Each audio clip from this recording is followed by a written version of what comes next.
طرح طرح کا تعصب مختلف جگہوں پر پایا جاتا ہے. ایک نئے قسم کا تعصب ہے ادارہ جاتی تعصب. مفتی شمائل اگر نہ بھی کہتے تو میں یہ بات ضرور کہتا ہوں کہ کل کے بوسے نے اس تعصب کی دیوار کو ختم کر دیا تھا. سامعین، اسی نئے قسم کے تعصب کی بات اسی مجلس میں مفتی یاسر ندیم الواجدی کے شاگرد مفتی شمائل ندوی نے بھی کی تھی. آپ کو تو یاد ہوگا ہی، نہیں یاد ہے تو ایک بار پھر سن لیں. لہٰذا یہ چیز میں کھل کر کہنا چاہوں گا تمام لوگوں سے جو یہاں موجود ہیں اور ان طلبہ سے بھی جو کسی بھی ادارے سے تعلق رکھتے ہیں. ایک نئی قسم کی وبا عام ہے، وہ وبا ہے ادارے کی عصبیت.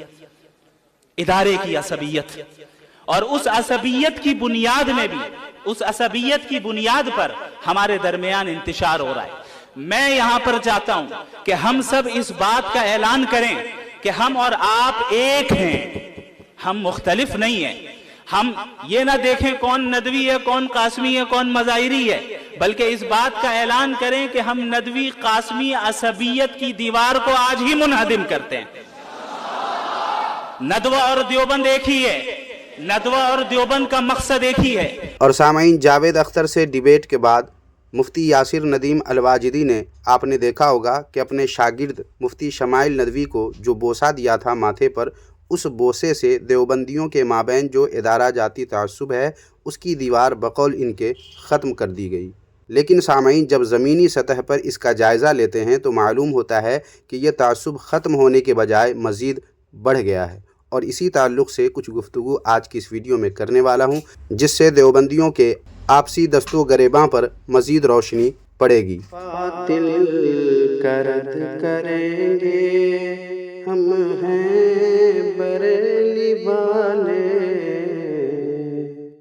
سامعین و ناظرین، یہ تو آپ کو معلوم ہوگا ہی کہ ابھی 2-3 دن پہلے ہی ہمارے اس رد باطل ری ایکشن یوٹیوب چینل پر ندوی اور قاسمی دیوبندیوں کے درمیان جو ہاتھا پائی فون کال وغیرہ کے ذریعے جاری ہے، جاوید اختر اور مفتی شمائل ندوی کے درمیان جو ڈیبیٹ ہوئی، اس کے بعد اسی پر ایک ویڈیو اس تھمبنیل کے ساتھ اپلوڈ کی گئی، جسے دیکھ کر آپ کو دیوبندیوں میں ایک دوسرے کے خلاف جو تعصب کی کبھی نہ ختم ہونے والی وبا ہے اس کا بخوبی اندازہ ہو چکا ہوگا.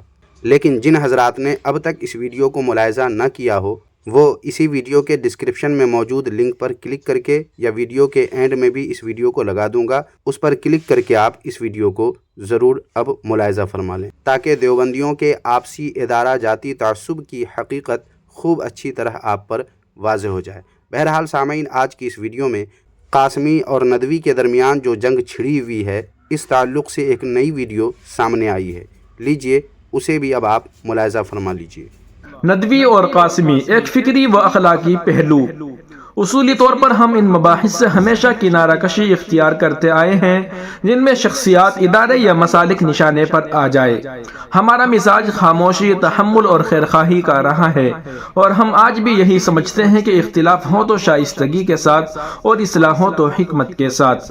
لیکن حالیہ کچھ دنوں میں جو حالات سامنے آئے ہیں، اور بالخصوص حضرت محتیم صاحب دامت برکاتہم دارالعلوم دیوبند کے تعلق سے جس طرح کی زبان، اسلوب اور طرز گفتگو اختیار کی جا رہی ہے، اس نے ہمیں اس خاموشی پر نظر ثانی پر مجبور کر دیا ہے.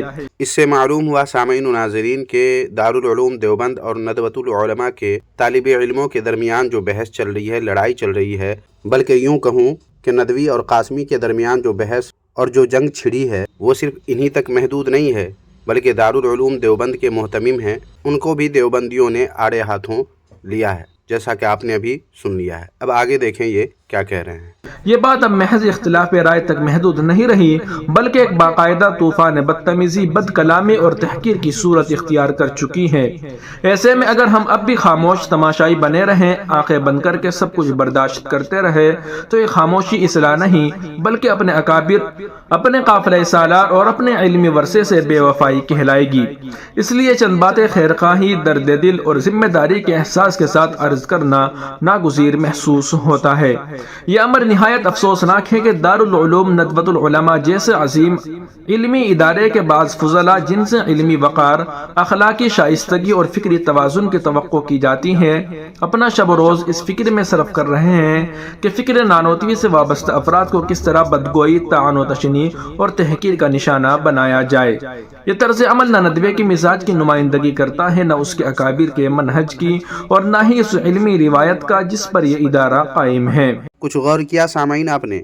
ہمارے چینل پر اپلوڈیڈ پچھلی ویڈیو یعنی اس ویڈیو میں دیوبندی کی جو ویڈیو لگائی گئی تھی اس میں قصوروار قاسمیوں کو ٹھہرایا گیا تھا، جبکہ اس ویڈیو میں قصورواریوں کا رخ ندویوں کی طرف ہے۔ مطلب یہ کہ پچھلی ویڈیو میں زیادتی قاسمیوں کی بتائی گئی تھی اور اس ویڈیو میں ندویوں کی بتائی جا رہی ہے۔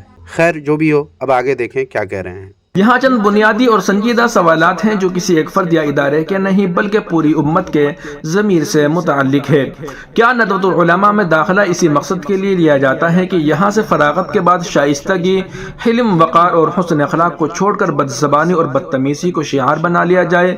سلمان نقوی خمینی کو گمراہ قرار دینے کا موقف اگر دارالعلوم دیوبند کا ہے تو کیا اہل ندوہ اس کے نظریات کو درست سمجھتے ہیں؟ اگر نہیں تو پھر اس مسئلے کو بنیاد بنا کر حضرت محتیم صاحب یا دیگر فضلائے دارالعلوم کے خلاف اس قدر تلخی اور بغض کیوں؟ اور اگر واقعی اس مسئلے پر کسی کے دل میں عناد پیدا ہو گیا ہے تو کیا اکابرین ندوہ اس سے بے خبر ہیں؟ کیا یہ مناسب نہیں تھا کہ اختلاف کو علمی، باوقار اور داخلی سطح پر رکھا جاتا؟ ایک اور بنیادی سوال یہ ہے کہ دارالعلوم ندوۃ العلماء ہو یا دارالعلوم دیوبند، کیا یہ عظیم ادارے کسی فرد، گروہ یا سوشل میڈیا کے دباؤ پر اپنے فتاوی اور علمی موقف طے کریں گے، یا ان کا معیار ہمیشہ کتاب و سنت، فہم اکابر اور علمی دیانت ہی رہے گا؟ یہ سارا طرز عمل دراصل ایک غیر محسوس احساس کمتری کی طرف بھی اشارہ کرتا ہے جس کے نہ کوئی علمی بنیاد ہے اور نہ اخلاقی جواز۔ بدتمیزی، تمسخر اور تحقیر کے ذریعے نہ تو کوئی علمی برتری ثابت کی جا سکتی ہے اور نہ ہی کسی ادارے کا قد بلند ہوتا ہے، الٹا اس سے خود اس ادارے کا وقار مجروح ہوتا ہے جس سے نسبت کا دعویٰ کیا جاتا ہے۔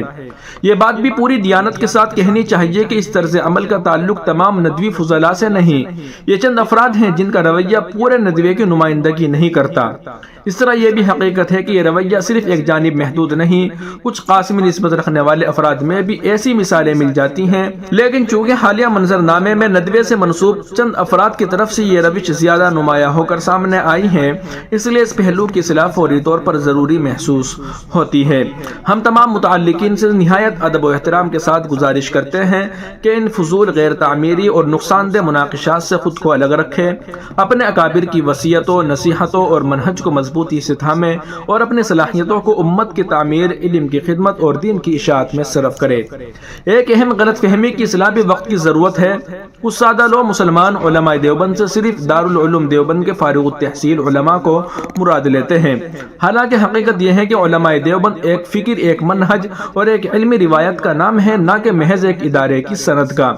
جب اس طرح کے غیر ذمہ دارانہ حرکات سامنے آتے ہیں تو یہ غلط فہمی مزید مضبوط ہو جاتی ہے جس کا نقصان پوری دینی فضا کو ہوتا ہے۔ کیا اکابرین ندوہ علماء دیوبند میں شامل نہیں؟ ان کی فکر، ان کا منہج اور ان کی علمی خدمات اس نسبت سے باہر ہیں؟ بطور تبصرہ سامعین و ناظرین ابھی بہت کچھ کہا جا سکتا ہے، مگر میں سوچتا ہوں کہ کبھی کبھی آپ حضرات بھی تبصرہ کمنٹ باکس میں کر دیا کریں۔ لہٰذا آج کی اس ویڈیو پر آپ کیا سوچتے ہیں، آپ کی رائے کیا ہے، کمنٹ باکس میں ضرور لکھیں، اور ویڈیو پسند آئی ہے تو لائک کر کے ہائپ بھی کر دیں اور اپنے دوست احباب میں بھی لازمی شیئر کر دیں۔ شکریہ، جزاک اللہ خیرہ۔